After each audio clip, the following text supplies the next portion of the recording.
श्री कृष्ण कहते हैं कि कर्म किए जाओ, फल की चिंता मत करो। आत्मा अमर है, इसीलिए मरने की चिंता मत करो। इस संसार में कुछ भी अस्थायी नहीं है। नरक के 3 द्वार है, काम, क्रोध, लोभ। मौन सबसे अच्छा उत्तर है किसी ऐसे व्यक्ति के लिए जो आपके शब्दों का महत्व नहीं देता है। आत्मा का अंतिम लक्ष्य ही है परमात्मा से मिल जाना। धर्म केवल होता है, अकर्म के बिना धर्म का कोई परिभाषा ही नहीं होता है।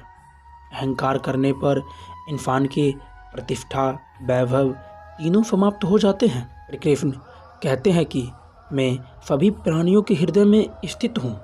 मैं ही आत्मा हूँ। मैं सभी प्राणियों का आदि, मध्य और अंत भी हूँ। सत्य कभी नष्ट नहीं हो सकता। अच्छा करने से कभी मत डरना चाहिए। समय कभी नहीं रुकता। आज यदि बुरा चल रहा है तो कल अवश्य अच्छा होगा। आप केवल निस्वार्थ भाव से कर्म कीजिए, केवल वही आपके हाथ में है।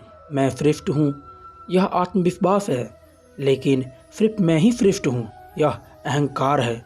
व्यक्ति जो चाहे बन सकता है यदि विश्वास के साथ इच्छित वस्तु पर लगातार चिंतन करे तो। प्रेम सदैव माफ़ी मांगना पसंद करता है और अहंकार सदैव माफ़ी सुनना पसंद करता है। जो रास्ता ईश्वर ने आपके लिए खोला है उसे कभी कोई बंद नहीं कर सकता। मनुष्य का जीवन केवल उसके कर्मों पर चलता है। जैसे कर्म होता है वैसे उसका जीवन भी होता है। एक बार माफ़ करके अच्छे बन जाओ, परंतु दूसरी बार उसी इंसान पर भरोसा करके बेवकूफ़ कभी मत बनो। मन की गतिविधियों से, होश, हवास और भावनाओं के माध्यम से भगवान की शक्ति सदैव तुम्हारे साथ रहता है।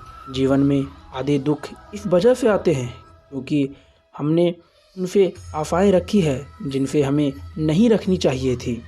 मैं इस सृष्टि की रचना करता हूँ, मैं ही इसका पालन पोषण भी करता हूँ और मैं ही इस सृष्टि का विनाश भी करता हूँ। जब संसार में धर्म की हानि होगी, अधर्म की विजय होगी, तब मैं इस पृथ्वी पर अवतार लूँगा। फिर शांति से भी दुखों का अंत हो जाता है और अशांत चित्त मनुष्य की बुद्धि हृदय से धीरे धीरे होकर परमात्मा से युक्त हो जाती है। हमारी आस्था की परीक्षा तब होती है जब हम जो चाहे वो ना मिले और फिर भी हमारे दिल से प्रभु के लिए शुक्रिया ही निकले। जो अक्सर सच कहने से बचते हैं या डरते हैं, और सत्य कभी नहीं छुपता और ना ही कभी मिट सकता है।